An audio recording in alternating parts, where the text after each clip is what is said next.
Hi, I'm Ranger Brian Forist. Welcome to Zion National Park.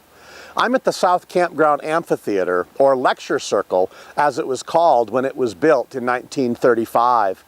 Here you can see the fine work done by young men of the Civilian Conservation Corps, the CCC.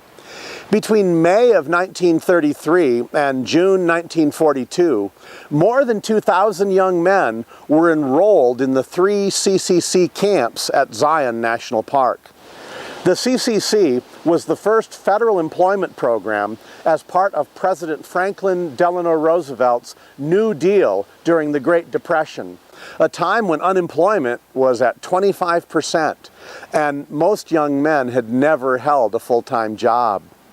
The law establishing an emergency conservation work program was passed by Congress and signed by the President less than a month after Roosevelt took office on March 4th, 1933.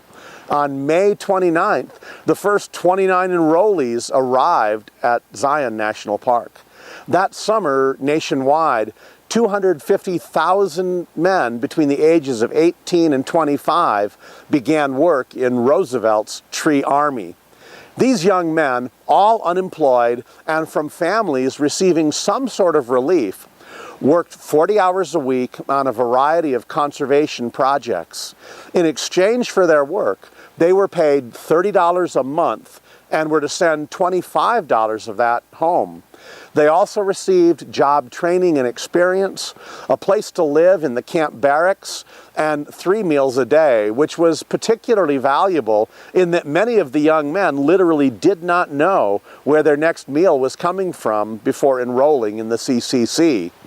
Here at Zion National Park, the CCC boys worked on a variety of projects that included channelization of the Virgin River near the Grotto and Zion Lodge, and other flood control and erosion control projects.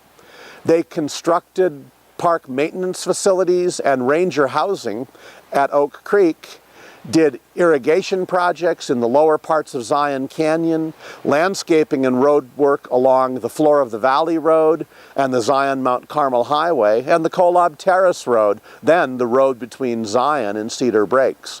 They built the canyon overlook and watchman trails, building the native stone pillars and signs at the south and east entrance of the park, and also constructed the South Campground, which included landscaping, road building, and construction of numerous campsites, stone fireplaces, and this beautiful lecture circle with its ideal location and exquisite masonry. Throughout the United States, more than 3 million young men were employed by the CCC in national parks, forests, and other areas. Not only did the CCC create many wonderful and enduring facilities like this amphitheater, but it built up young men, giving them skills, confidence, good health, and hope for a better future. As Belden Lewis, one of Zion's CCC enrollees, wrote, "Many varieties of work were undertaken, and so the boys learned things that fitted them for good jobs in civil life." Visitors to Zion National Park and so many other places in the country owe a great debt of gratitude to the young men of the CCC. Their legacy here most certainly lives on.